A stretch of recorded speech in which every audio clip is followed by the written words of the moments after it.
Dans chaque décision, il y a une force incroyable.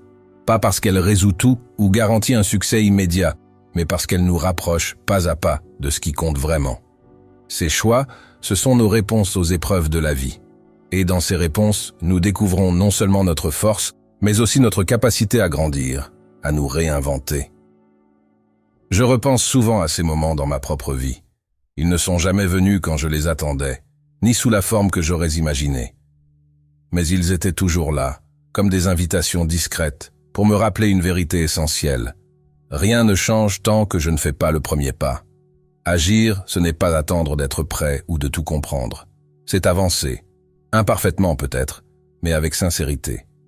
Parce qu'au fond, ce n'est pas la perfection qui nous transforme, mais le chemin que nous choisissons de suivre, avec tout ce qu'il comporte d'incertitude et d'effort. Alors, si quelque chose commence à bouger en vous, si un moment se présente, ne détournez pas le regard. Ces instants ne sont pas là pour nous retenir ou nous paralyser.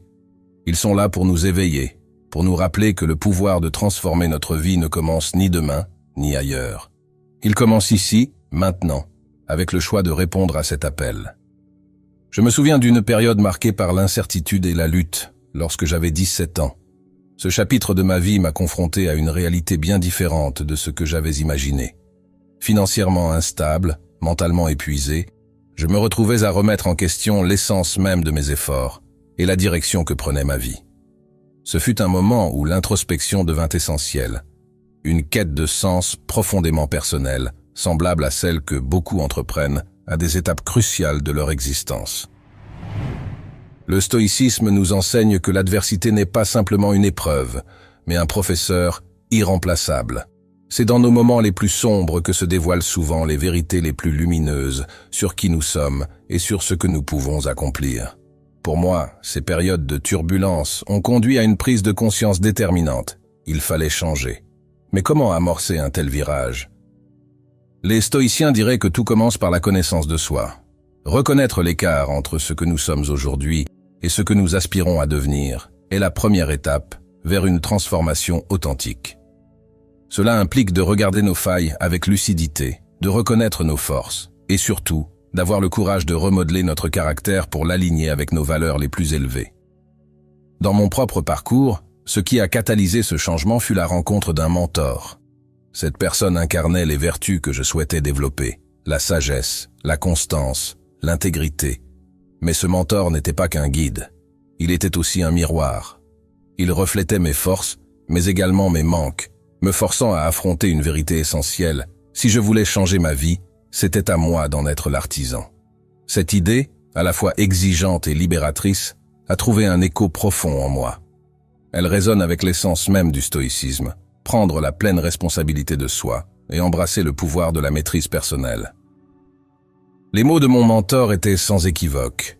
Si tu veux que le monde autour de toi change, commence par te changer toi-même. Au début, cette idée semblait écrasante, mais elle m'a révélé une vérité fondamentale. Nos circonstances extérieures sont souvent le reflet de notre état intérieur. Pour modifier ma trajectoire, je devais d'abord opérer un changement en profondeur, adopter des habitudes, des comportements et une attitude alignée avec la vision que j'avais de mon avenir.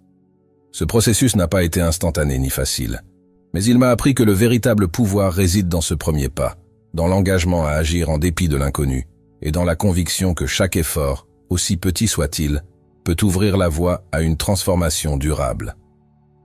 Changer, ce n'est pas seulement accomplir des choses différentes, c'est transformer la manière dont nous pensons, dont nous réagissons et dont nous interagissons avec le monde. C'est cultiver la résilience, cette force intérieure que les stoïciens célébraient tant, mais pas une résilience passive, simplement endurante. Une résilience qui transforme les défis en opportunités, qui forge la croissance personnelle et aiguise la sagesse. Ce processus n'a rien de facile, mais il nous rappelle que le véritable changement commence toujours par soi-même, et qu'en assumant cette responsabilité, nous devenons les architectes de notre propre destinée. Chaque épreuve surmontée, chaque peur affrontée forge en nous une capacité à avancer avec plus de force et de clarté. Les obstacles, loin de simplement éprouver nos limites, nous révèlent ce que nous sommes capables de devenir.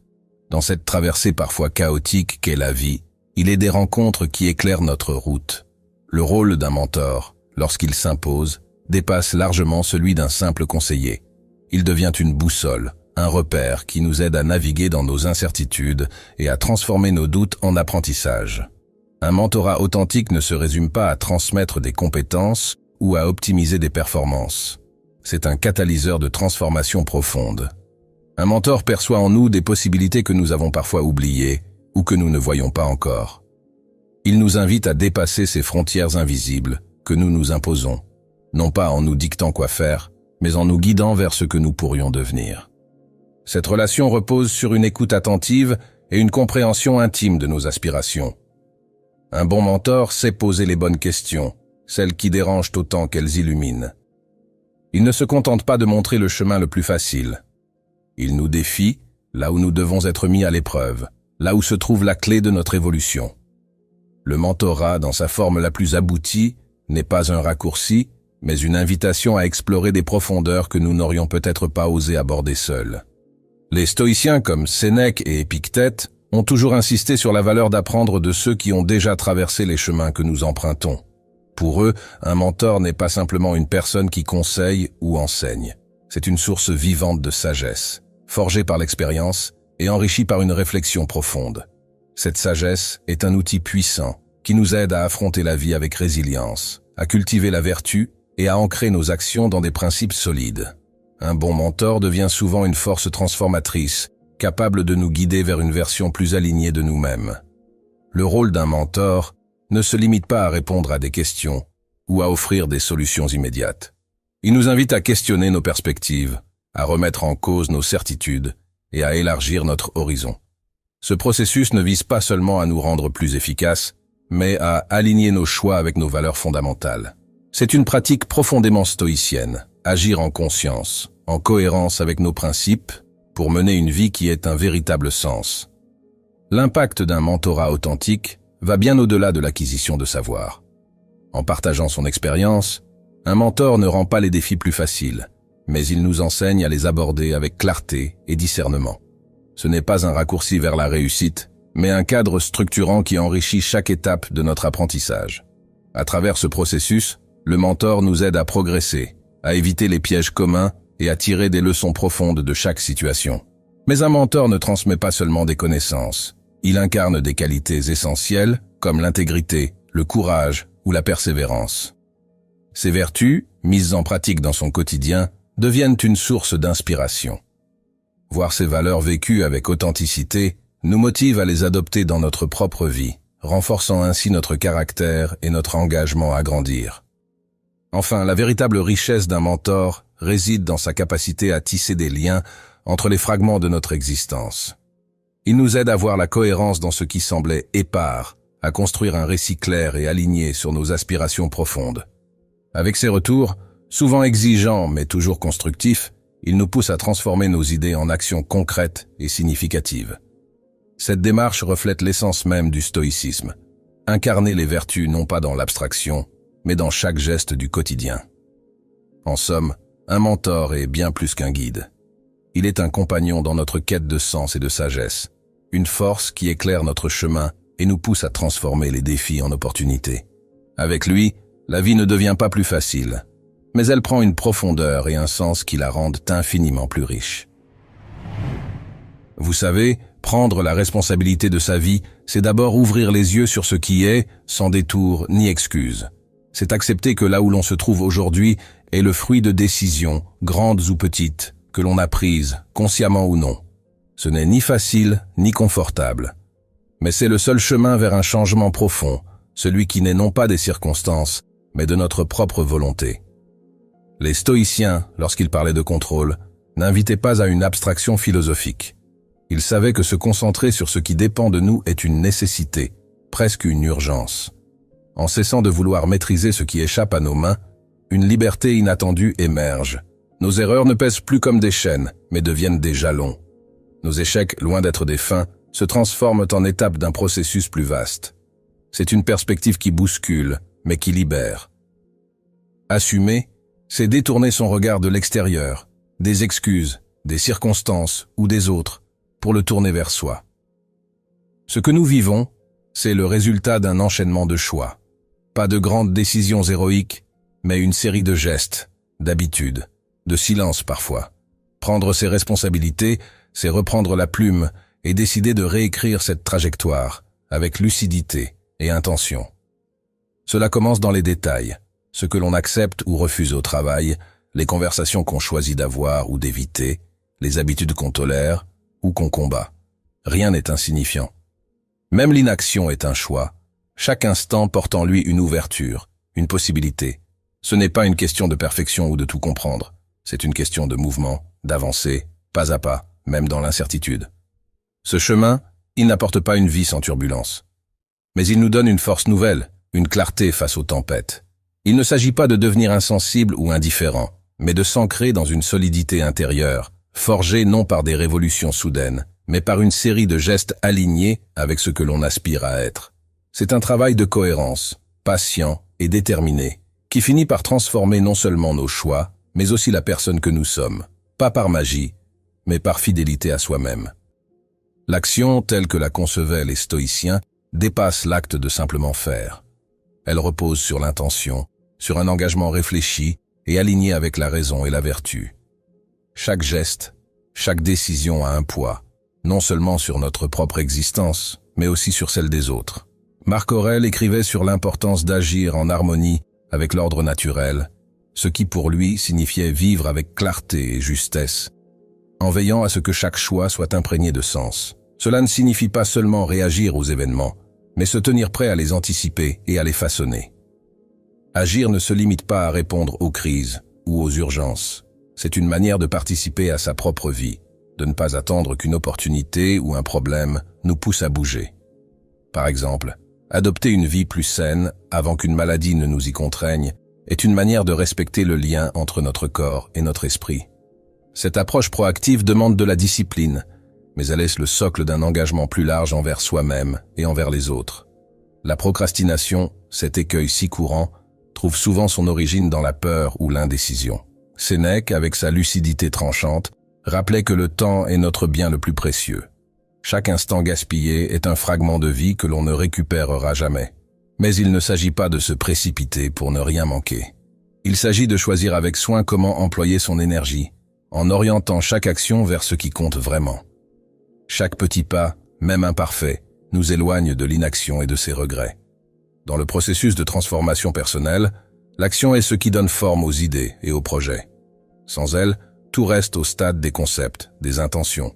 Ce n'est pas dans les rêves que nous construisons notre vie, mais dans les gestes concrets, parfois ordinaires, qui finissent par définir notre parcours. L'action est cet espace où nos pensées se heurtent au monde, où nos théories se confrontent à la réalité. Chaque effort, chaque tentative, qu'elle soit une réussite ou un échec, devient une pierre dans l'édifice de ce que nous cherchons à bâtir. Pour les stoïciens, agir signifiait aussi se préparer, non pas en redoutant ce qui pourrait arriver, mais en accueillant la possibilité du pire pour mieux s'y confronter. La premeditatio malorum, ou préméditation des maux, est une pratique qui consiste à envisager les difficultés avant qu'elles ne surviennent. Ce n'est pas un exercice pessimiste, mais une manière de cultiver la résilience. Imaginer les épreuves, c'est s'armer d'une tranquillité intérieure lorsque celle-ci se présente. C'est aussi comprendre que le monde ne nous doit rien et que tout obstacle est une opportunité de prouver à nous-mêmes que nous sommes capables d'y faire face. L'action, enfin, est un miroir de ce que nous sommes. Nos choix révèlent nos priorités, nos valeurs et notre caractère. En agissant avec intégrité et courage, nous influençons non seulement notre trajectoire, mais aussi celle des autres. Les stoïciens considéraient chaque individu comme une partie d'un tout, un membre de cette grande communauté humaine qu'ils appelaient la cosmopolis. Nos gestes, même les plus modestes, résonnent au-delà de notre existence et contribuent, ou non, à l'harmonie collective. Ainsi, agir avec éthique, ce n'est pas seulement une exigence personnelle, mais une responsabilité envers ceux qui partagent ce monde avec nous. Se transformer par l'action n'a rien d'extraordinaire. C'est un processus patient, fait de choix quotidiens, parfois banals, mais toujours intentionnels. Il ne s'agit pas de chercher la perfection, mais de progresser, de devenir plus cohérent avec ses idéaux. Ce progrès, cette attention à ce que l'on fait et pourquoi on le fait, est ce qui donne à nos vies profondeur et sens. L'action, en ce sens, est la pierre angulaire de toute quête d'une vie véritablement accomplie. Les stoïciens soutiennent que, dotés de raison, nous avons non seulement la capacité de nous perfectionner, mais aussi le devoir de le faire. L'un de leurs principes essentiels peut se résumer ainsi. Dites-vous d'abord ce que vous voulez être, puis faites ce que vous devez faire. Ces mots ne sont pas simplement une invitation à rêver d'un idéal. Ils rappellent que toute transformation personnelle commence par une vision claire de la personne que nous souhaitons devenir. Une fois cette vision établie, chaque geste, chaque décision doit contribuer à réaliser cet objectif. L'un des fondements de l'amélioration personnelle stoïcienne est de concentrer ses efforts sur ce qui est sous notre contrôle, nos pensées, nos actions, nos choix. En cessant de gaspiller notre énergie à regretter ou à tenter de modifier ce qui échappe à notre maîtrise, nous construisons une base solide pour la croissance. Par exemple, vous ne pouvez pas contrôler l'opinion des autres sur votre travail, mais vous pouvez toujours décider de la qualité et des efforts que vous y investissez. Ce recentrage apporte une clarté et une autonomie qui permettent de progresser sans être déstabilisé par les aléas extérieurs. L'amélioration personnelle, selon les stoïciens, exige également un engagement constant envers l'apprentissage. Marc Aurèle, dans ses Pensées pour moi-même, se rappelait souvent d'aborder chaque jour avec curiosité et humilité. Il savait qu'il y avait toujours quelque chose à apprendre, d'une expérience, d'un mentor ou même d'un échec. Ce processus n'a pas de fin.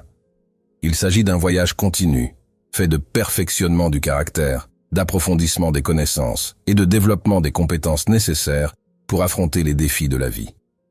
Une pratique essentielle pour nourrir cette quête est celle de la réflexion quotidienne. Les stoïciens, notamment Sénèque, la considéraient comme un outil puissant. À la fin de chaque journée, posez-vous des questions. Qu'ai-je bien fait aujourd'hui? Où aurais-je pu mieux agir? Comment puis-je m'améliorer demain? Cet examen honnête n'est pas une autocritique, mais un exercice de conscience de soi. Il permet de reconnaître ses forces et ses faiblesses, tout en orientant ses efforts vers un progrès constant. Un autre pilier de l'amélioration personnelle est la résilience. Les stoïciens voyaient dans l'adversité non pas une entrave à la croissance, mais une opportunité.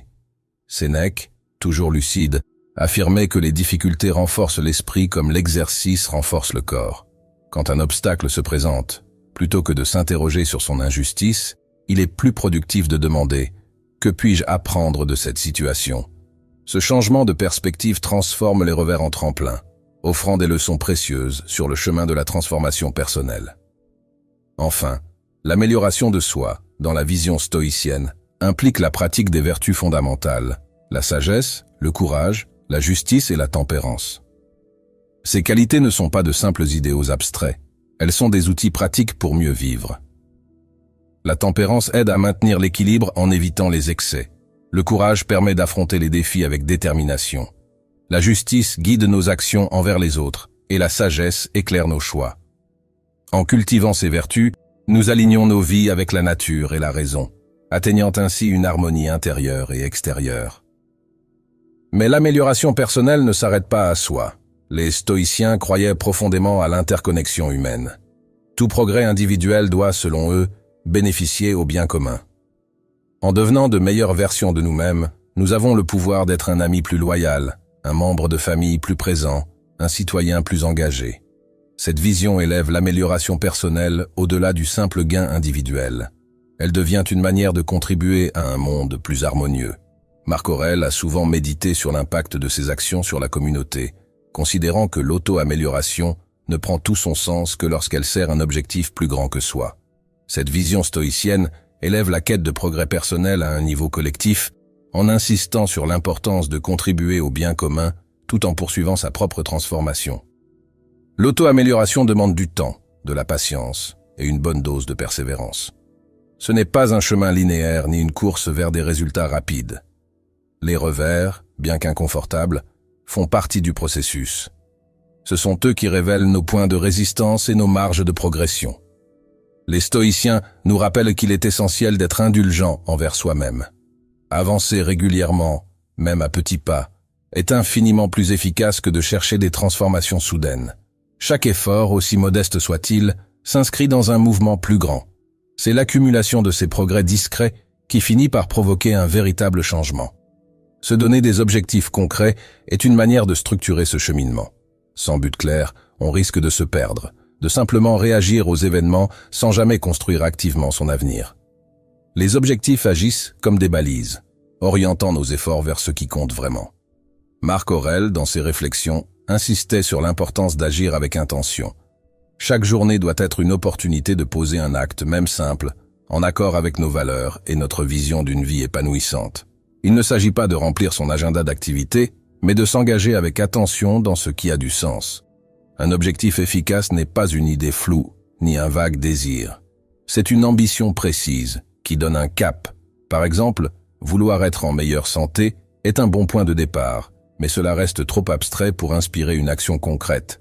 Décider, en revanche, de pratiquer 30 minutes d'exercice 5 fois par semaine ou de supprimer les boissons sucrées pendant un mois, c'est définir un chemin clair. Ces objectifs, parce qu'ils sont spécifiques et atteignables, rendent l'action plus tangible et surtout plus motivante. Ce cadre précis permet non seulement de progresser, mais aussi de mesurer ce progrès. Chaque petite victoire alimente un élan qui, peu à peu, nous rapproche de nos aspirations profondes. Il ne s'agit pas de viser la perfection, mais de transformer un idéal en un ensemble d'actions réalistes qui nous rappellent que l'amélioration est un processus fait de constance, d'efforts ciblés et d'une volonté d'aller chaque jour un peu plus loin que la veille. Les objectifs bien définis apportent aussi une motivation essentielle. Lorsqu'on sait précisément ce que l'on cherche à accomplir, il devient plus facile de surmonter les obstacles et de rester concentré. Le principe stoïcien de vivre en accord avec la nature invite à fixer des objectifs alignés sur nos valeurs et nos forces intérieures. Par exemple, un stoïque pourrait viser à pratiquer davantage de courage, de sagesse, de justice ou de tempérance. Ces vertus servent de boussole, garantissant que nos ambitions ne se limitent pas à des réussites extérieures, mais qu'elles enrichissent aussi notre caractère et notre bien-être intérieur. Pour éviter que de grands objectifs ne deviennent écrasants, il est utile de les diviser en étapes plus petites et gérables. Les projets ambitieux, s'ils ne sont pas fragmentés, peuvent provoquer procrastination et découragement. Mais les aborder pas à pas permet de maintenir un élan. Par exemple, si l'objectif est d'écrire un livre, commencez par définir les chapitres, puis concentrez-vous sur la rédaction d'un seul chapitre à la fois. Cette approche progressive, combinée à des actions concrètes et alignées sur nos valeurs, incarne l'essence de l'auto-amélioration stoïcienne.